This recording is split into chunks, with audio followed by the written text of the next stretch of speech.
Hello students, आज हम पढ़ रहे हैं हिंदी व्याकरण। आज का हमारा टॉपिक है वर्ण और वर्णमाला। आज हम वर्ण और वर्णमाला के विषय में पढ़ेंगे। व्याकरण की हर पुस्तक में यह विषय जरूर होता है और बिना वर्ण और वर्णमाला के तो हमारी हिंदी भाषा अधूरी है, अतः इसे पढ़ना बहुत जरूरी होता है।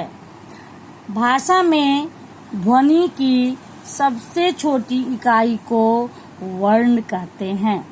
वर्ण के और टुकड़े नहीं हो सकते हैं। वर्ण को ही हम अक्षर भी कहते हैं।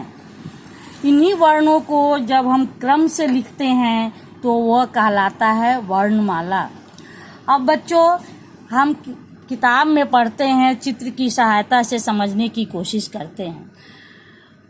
ये बच्चा बोलता है माँ। माँ ध्वनि है। इसके मुंह से जो आवाज निकली उसको क्या कहा हमने? ध्वनि। अब इस माँ में क्या क्या मिला हुआ है? म, आ और चंद्रबिंदु। इधर देखो, ये बच्चा ओह बोलता है। इस मुंह से निकली हुई ध्वनि ओह में क्या क्या है? ओह ध्वनि में ओ है, ह है और अ है। यहाँ तीन ध्वनियां मिली हुई हैं। तो ध्वनियां ही क्या कहलाती हैं? वर्ण कहलाती हैं। इनके और टुकड़े नहीं किए जा सकते। अब हम पढ़ेंगे वर्ण कितने प्रकार के होते हैं। वर्ण दो प्रकार के होते हैं, स्वर वर्ण और व्यंजन वर्ण। अब हम पढ़ें स्वर वर्ण किसे कहते हैं? जिन वर्णों के उच्चारण में किसी और दूसरे वर्ण की सहायता नहीं लेनी पड़ती है, अर्थात जो वर्ण स्वतंत्र रूप से बोले जा सकते हैं, उन्हें हम कहते हैं स्वर वर्ण। इनकी संख्या 11 है। अ, आ, छोटी ई, बड़ी ई, छोटा ऊ, बड़ा ऊ, री, ए, ओ, औ।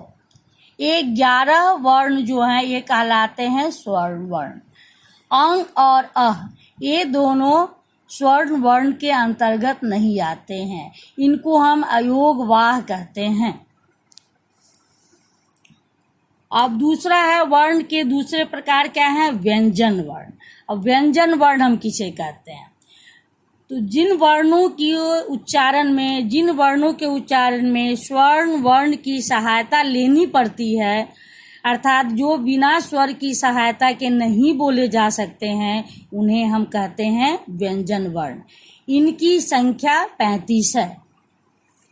क, ख, ग, घ, अंग, च, छ, ज, झ, य, ट, ठ, ड, ढ, ण, त, थ, द, ध, न, प, फ, ब, भ, म, य, र, ल, व, तालव्य श, मूर्धन्य ष, दंत स, ह, र और ढ।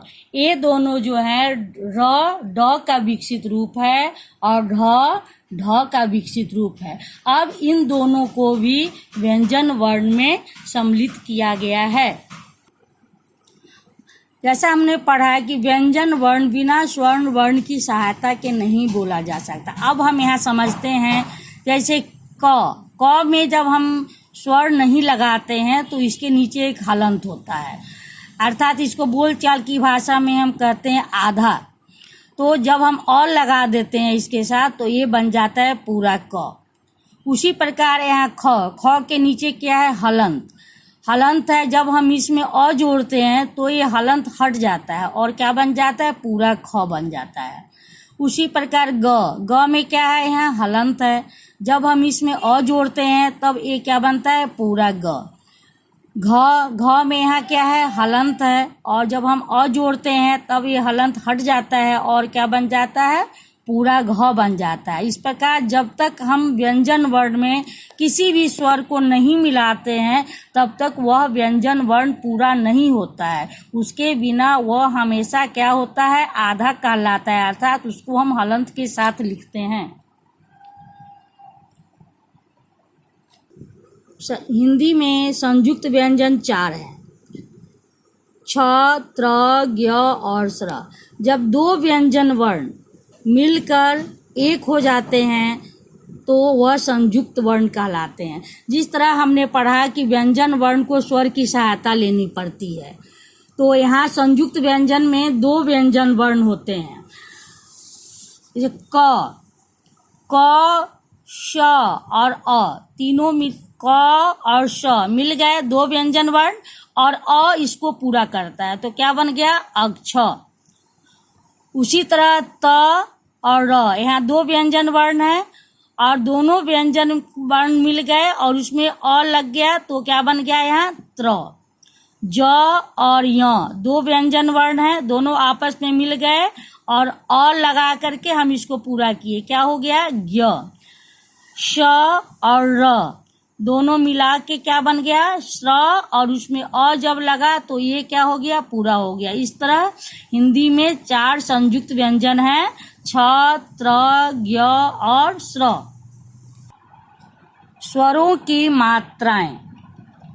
स्वरों के निर्धारित चिन्ह होते हैं जो व्यंजनों के साथ जुड़कर उनका रूप बदल देते हैं। स्वरों का प्रयोग जब व्यंजनों के साथ किया जाता है तो उसका रूप बदल जाता है। स्वर का वही रूप क्या कहलाता है, मात्रा कहलाता है। स्वर 11 होते हैं जिनमें से अ की कोई मात्रा नहीं होती है। ये अ जो होता है वह सभी व्यंजनों के साथ जुड़ा होता है। अगर किसी व्यंजन के साथ अ नहीं जोड़ा जाए तो वह हलंत के साथ लिखा जाता है और बोलचाल की भाषा में हम उसे आधे अक्षर कहते हैं। तो अ की कोई मात्रा नहीं होती, जैसे क ल कल, च ल चल, ब ल बल। अब आ की मात्रा इस तरह से लिखी जाती है, किसी भी व्यंजन वर्ण के आगे जाके यह लगता है का ल काल, चाल चाल, ढाल ढाल। छोटी की मात्रा इस तरह से लगाया जाता है और किसी व्यंजन वर्ण के पीछे से लगाया जाता है इसको, खील खिल, मील मिल, हिल हिल। अब है दीर्घी, बड़ी इसको कहते हैं। इसकी मात्रा इस तरह से होती है, इसे हम व्यंजन वर्ण के आगे से लगाते हैं, मी न मीन, बी न बीन, दी न दीन। अब ये छोटी यू की मात्रा किसी भी अक्षर के नीचे से लगाई जाती है, पूछ कुछ, पुल पुल, बुन बुन। बड़ी ऊ की मात्रा इसे हम इस तरह लगाते हैं, इसे भी हम व्यंजन वर्ण के नीचे ही लगाते हैं, भूल भूल, फूल फूल, शूल शूल। अब री की मात्रा भी व्यंजन वर्ण के नीचे ही लगाई जाती है। क में लगी री, क्री पा, कृपा, वृथा वृथा, कृश कृश। ए की मात्रा व्यंजन वर्ण के ऊपर लगाई जाती है, इस तरह की होती है। अब इससे हम शब्द पढ़ते हैं, केला केला, मेला मेला, चेला चेला। ऐ की मात्रा इस तरह से होती है, ये व्यंजन वर्ण के ऊपर लगाई जाती है, इसमें 2 मात्रा होती है ऊपर में, कैसा कैसा, पैसा पैसा, वैसा वैसा। ओ की मात्रा इस तरह होती है, ये आगे से एक आ की मात्रा होती है और ऊपर में ए की, दोनों मिला के ओ की मात्रा हो जाती है। चोर चोर, मोर मोर, शोर शोर। औ की मात्रा इस तरह से होती है, एक लाइन होता है, ऊपर 2 मात्राएं होती है, औ। कौ न कौन, मौन न मौन, चौक चौक। यहाँ अंग और अ ये स्वर नहीं है, इनको स्वर में नहीं काउंटिंग करते, लेकिन इनकी मात्रा कुछ इस तरह से लगाई जाती है, व्यंजन वर्ण के ऊपर ही इसका प्रयोग किया जाता है। अंग अंग, पंख पंख, शंख शंख। अ की मात्रा इस तरह से होती है और इसे हम व्यंजन वर्ण के आगे 2 डॉट के रूप में लगाते हैं, प्रातः, अतः, पुनः। हाँ, अब हम यहाँ स्वर और व्यंजन को अलग कैसे करेंगे इसको हम सीखते हैं। नीचे एक टोकरी में सारे वर्ण मिल गए हैं, उन्हें अलग अलग टोकरी में रखो। अब यहाँ अ क्या है? स्वर है, तो हम यहाँ स्वर के सामने लिखेंगे अ। दूसरा वर्ण क्या है? औ भी स्वर है, तो हम इसे भी इसी में लिखेंगे।